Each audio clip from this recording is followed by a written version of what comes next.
Hi guys, and welcome back to another drawing video with me, Ryan, on One Vanguard. In this episode, I'm going to be doing a portrait drawing using the reference image on the left. In my opinion, faces are one of the hardest things to draw. So if you're struggling, don't give up. Keep at it, giving it your all, and you will improve, I'm sure of it. First of all, let me show you a technique which may help you. If you grid up the image and the drawings to match, then instead of one large drawing, you have many little drawings and you're less likely to make mistakes. This technique can be used to plot out the basic outlines of the drawing. It is important that the outlines are sketched as accurately as possible. Just like building a house, the foundations need to be strong to support the rest of the building. Make sure the grid lines on the drawing are very faint so they can be erased later. If it helps, you can number the grid in case you're getting confused.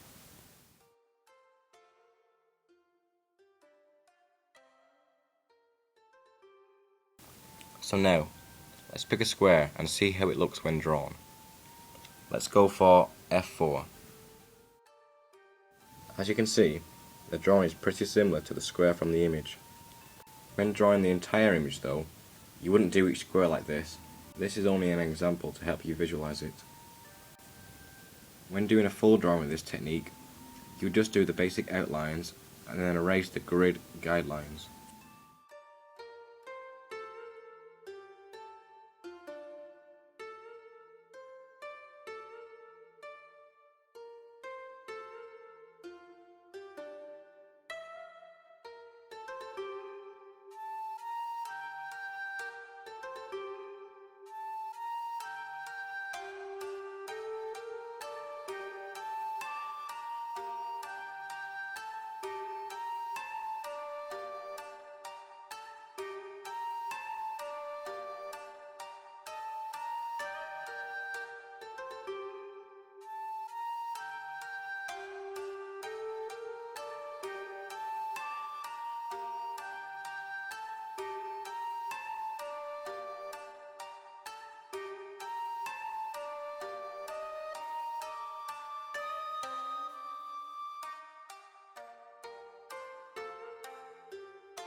Now that we've done all the basic outlines, let's dive straight into adding the first stage of shading. First of all, we'll start off gradually adding some light tone. I'm holding the pencil right at the end and almost horizontally. This makes the shading more uniformed and gives it a solid tone. I started the shading on the nose first, so that I can clearly see the position of the nose when the rest of the skin tone meets it. Starting this way suits me, but you can start wherever you feel most comfortable. At this early stage, I'm shading quite lightly to avoid making mistakes and from going over the top. I don't recommend adding really dark tones to start with. I like to build up the tone slowly. You can always darken areas later which are too light, but it's almost impossible to make a dark area light again. Try to keep in mind that you're drawing a three-dimensional object. You might find it helps if you picture the head in a box. The side of the face is on the side plane of the box, and the front of the face is on the front plane of the box. I hope that wasn't confusing. Hopefully the image will show you what I mean. When doing the lips, start off darker in the centre and then fade to light. Where the edges of the lips meet the skin, don't make that a solid line, make it fade into the skin tone, because there is no definite line where the lips meet the skin. it just blends in to the skin tone. The bottom lip usually casts a shadow, so you'll probably need to add a shadow underneath the bottom lip. You also need to add white spots where the sun or the light will catch on the lips and show reflection. This really makes the lips more 3D and gives it the effect of shininess. The highlight that you add to the bottom lip really emphasises a three-dimensional look. Without this highlight, it's going to be difficult to give the 3D effect. Another thing to add to lips are really faint lines to indicate the creases. These lines should fan outwards from the centre of the lips. The line should also fade away as you get to the edges of the lips. This is because the light is more intense on the edge of the lips, so less detail is seen.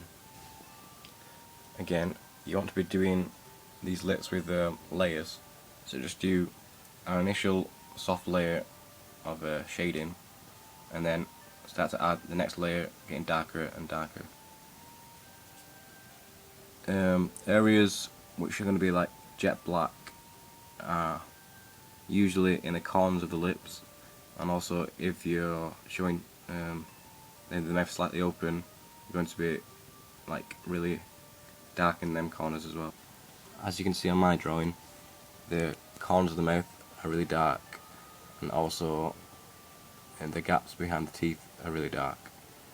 I'm using a 6B pencil for the darkest areas, but you can get darker pencils than this. Now let's start to draw the eyes. These are my favourite part of portrait drawing. The eyes are said to be the gateway to the soul, and it's what brings a drawing to life. Usually, the first feature to be seen, people instinctively look into the eyes first, so they need to be drawn accurately and in great detail. I always do the pupil first. It's the darkest area, and once this is here, then you can work out the rest of the eye. Make sure you leave the light spot which lands on the pupil. Next, I add a little bit of shadowing on the eyeball from where the eyelid will, what the eyelid will cast. Now, very faintly add in some little eyelashes. You'll then darken them up later. This is just to get the basic forming. Make sure you get it in right first before you start to go dark. Once you've got it looking right and you're happy with it, then use a darker pencil and make the eyelashes more defined. Finally, add some shade above the eye and on the crease of the eyelid and under the eye. And then you can neaten everything up, add in darker areas to make everything come to life, refine the areas.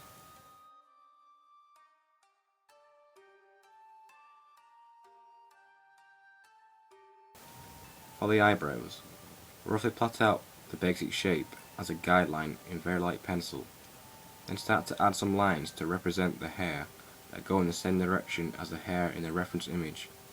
Don't just guess how they should look, study the image to see how it's meant to be. These lines should be really faint to start with. We'll then add more on top later to darken them up. To create a good effect, use a flicking motion. You also need to keep referring back to the reference image and following the directions of the hair as best you can. Make some of the lines curvy a bit to make the eyebrows look more natural.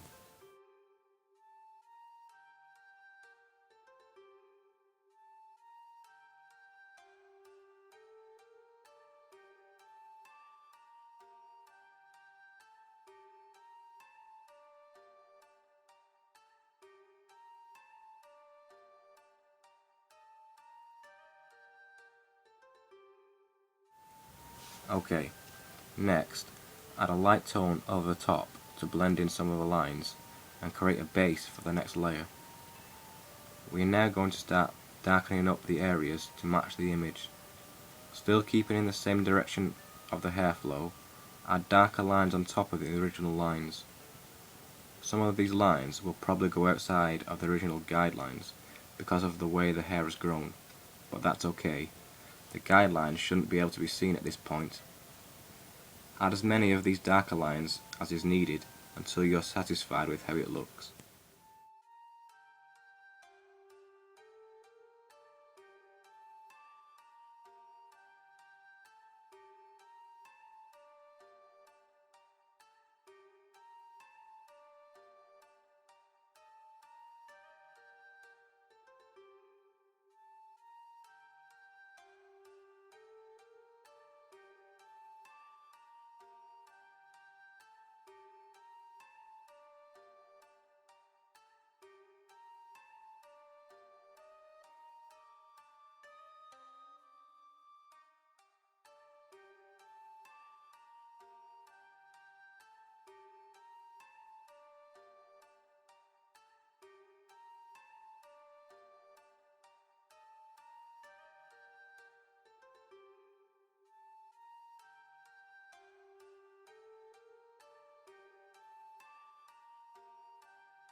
To create the smooth, uniformed skin tone, I'm using the pencil very lightly and holding it right at the end, putting down a light tone. Then I'm using a tissue to blend in the tone into the paper. This creates a more softer look rather than using pencil. Then I keep adding layer and layer on top of it to create the tone I need. Using the tissue smudges and blends the pencil shading together. It also creates a nice transition between the different tones. It allows you to get a nice transition between dark and light pretty easily.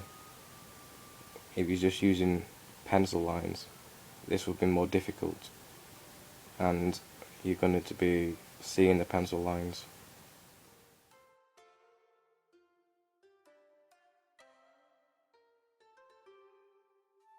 This is quite a nice effect and gives a really good finish to it. But if you prefer, you can just do it all with just line work. Depends on the way you like to draw.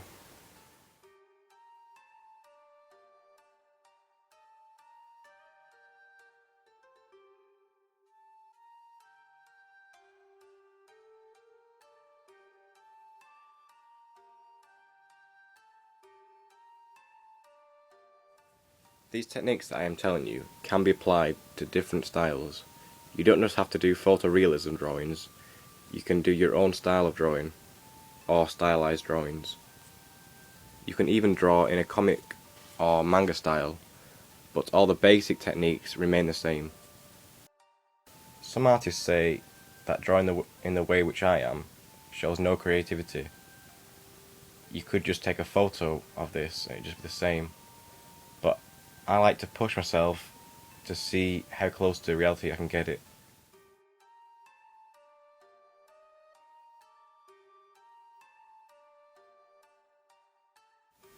Okay, that's pretty much the face finished now, so I'm going to stop the video here and continue it on in the next video. I'll probably finish the drawing in the next video, if not I'll make it into a third video. Thanks for watching everyone, see you again next time.